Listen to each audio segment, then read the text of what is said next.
there are two things in our lives that we just don't know when it's going to happen. We don't know when we're being born, and we don't know when we're going to die, but we know it's going to happen. But guess what? In between that, it's called living. And that's what we should do. We should live our life.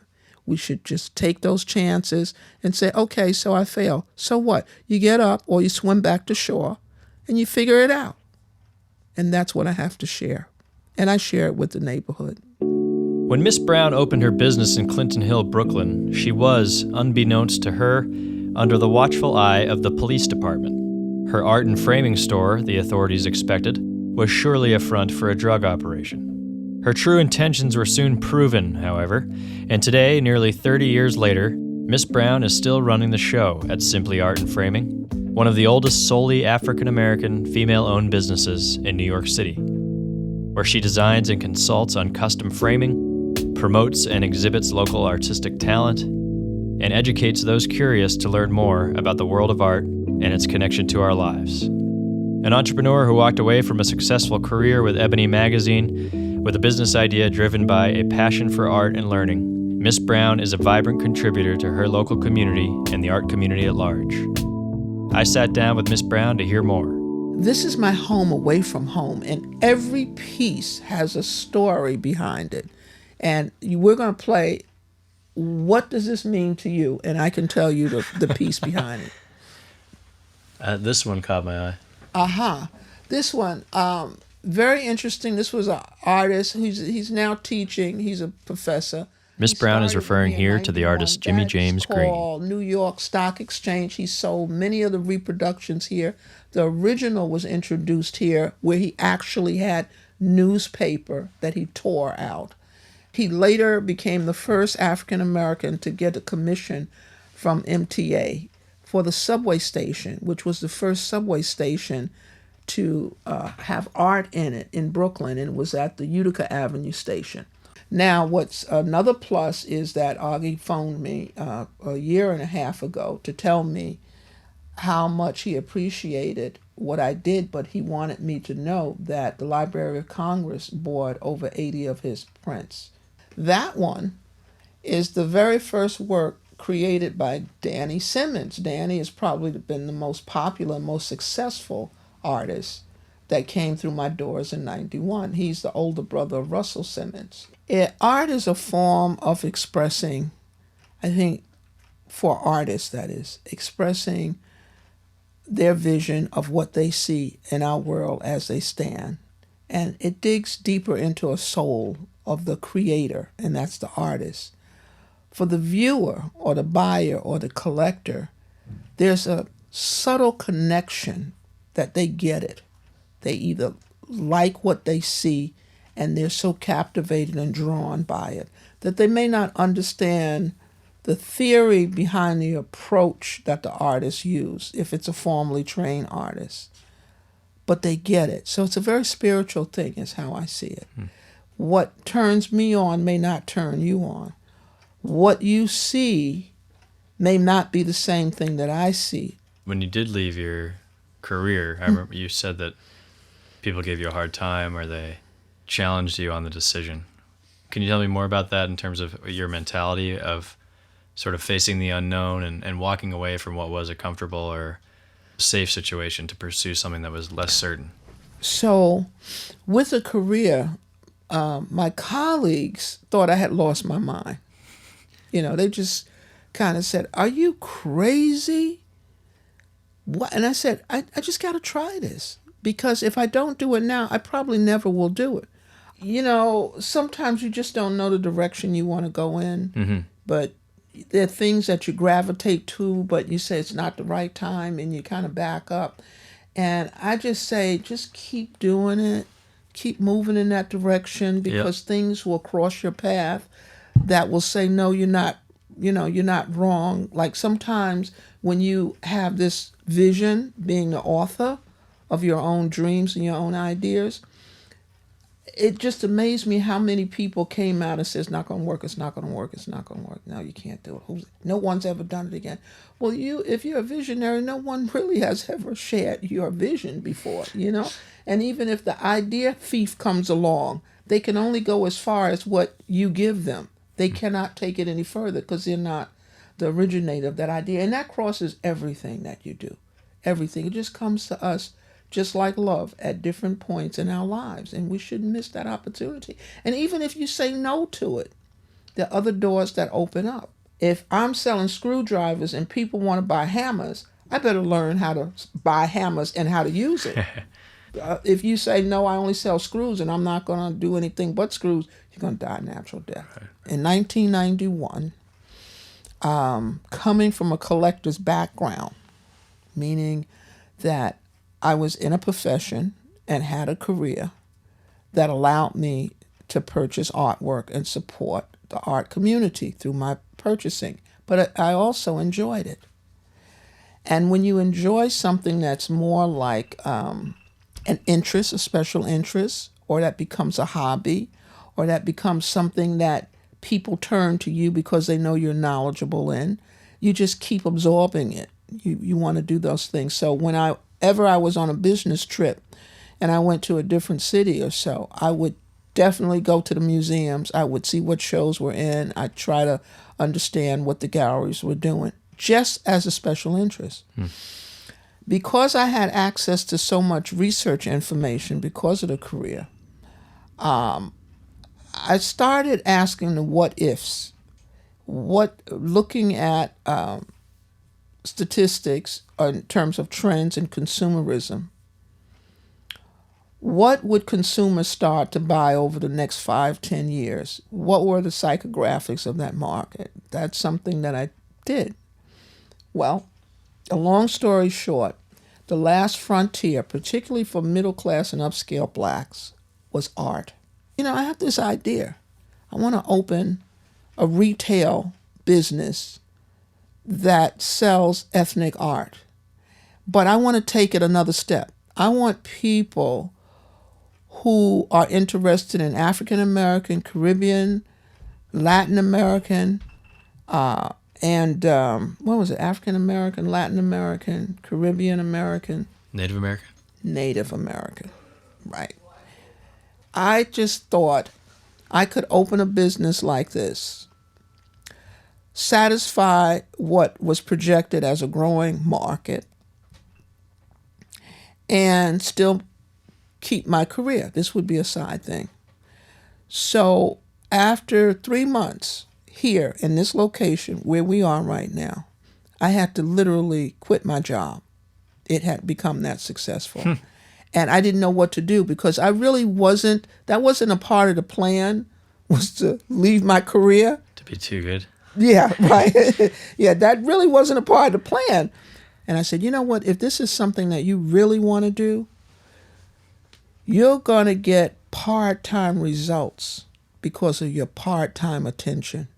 You're going to have to take a deep breath, and you're just going to have to jump in full-time and start stroking. Act like you're breaking a habit. Don't try to go cold turkey right away. Just say, I think I want to move in this direction. And when the timing is right, don't move when you don't have any money. You have to pay rent. That's silly.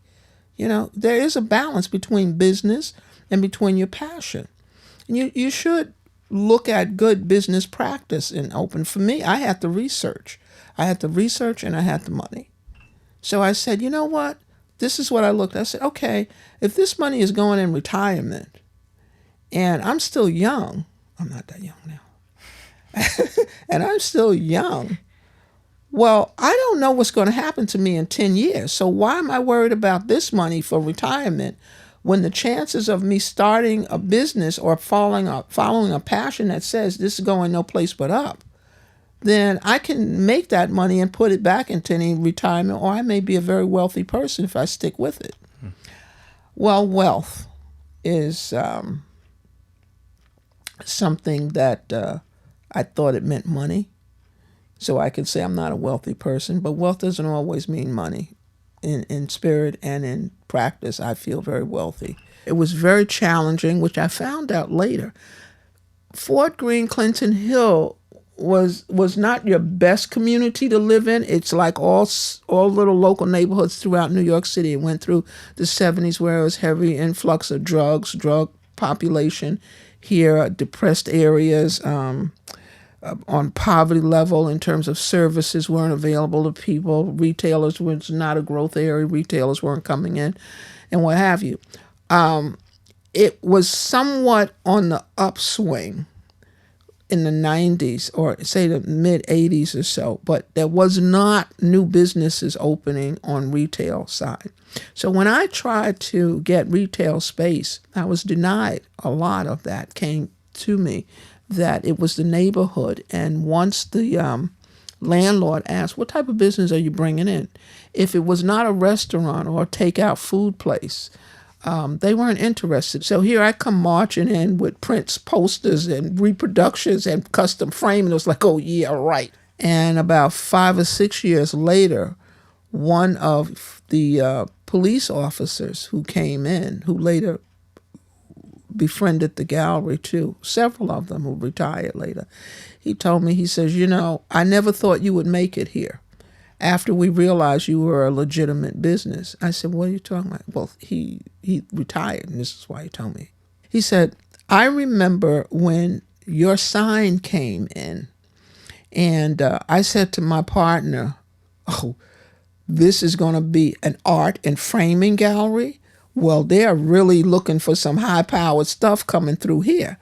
He said that they actually had me under surveillance because they thought I was going to be a high-ended cocaine operation, because it was unheard of. Who's going to open in this area and expect to survive? It had to be a front business. 15 to 18 years later, New York Police Department became my largest client. 15 years prior to that, I was under surveillance because they thought it was going to be a cocaine operation coming into the New York City area. Into the Brooklyn neighborhood. But New York is a fabulous place to be from and to be a part of, too. I am a native New Yorker. And years ago, when I was growing up, the earliest thought of art to me, some form of art, was in different neighborhoods throughout New York City. We used to call them candy stores. Well, also, there used to be a rack, and the rack had magazines. In buying those magazines, I started tearing them out and trying to hang them on my wall in my bedroom. And my mom would tell me I could not hang those pictures on the wall. I could not put nails and things on the wall. And to me, like, how am I going to do this? I just loved it. But I was also a big bubblegum. Bazooka bubblegum was my thing. That's why my teeth are all messed up now. With too much bazooka. So I take the bubblegum and put it on the corner of these pages that I would tear out the magazine and hang them on the wall with bubblegum, and they'd stay. That was my first, as I reflect now, my first remembrance of curating. I found a way to keep it on the wall without upsetting her, but satisfying myself. And I'm a kid. And look at me now. I'm not a kid, but I'm still hanging stuff on the wall. Yeah. I still find a way to put those images that I find stimulating. Yeah. For nearly 3 decades, Miss Brown has run her business dedicated to the belief that authentic art deserves quality and handcrafted custom framing, to both protect the work and also to do it justice. But that's not it. Miss Brown is always looking for ways to evolve the business while giving back to the community. And her latest effort is provide an instructional component to whomever is interested, group gatherings at her store centered around visual art education, starting with an exhibit of her own work, a series of photographs of the Ernest Hemingway house in Cuba. I think I'm going to enjoy imparting information to a younger group. That's the point that I'm making here. Because there is that interest, there is that buying power, there is that access to artwork, and it's even greater now because it's global. But I'm going to focus on photography.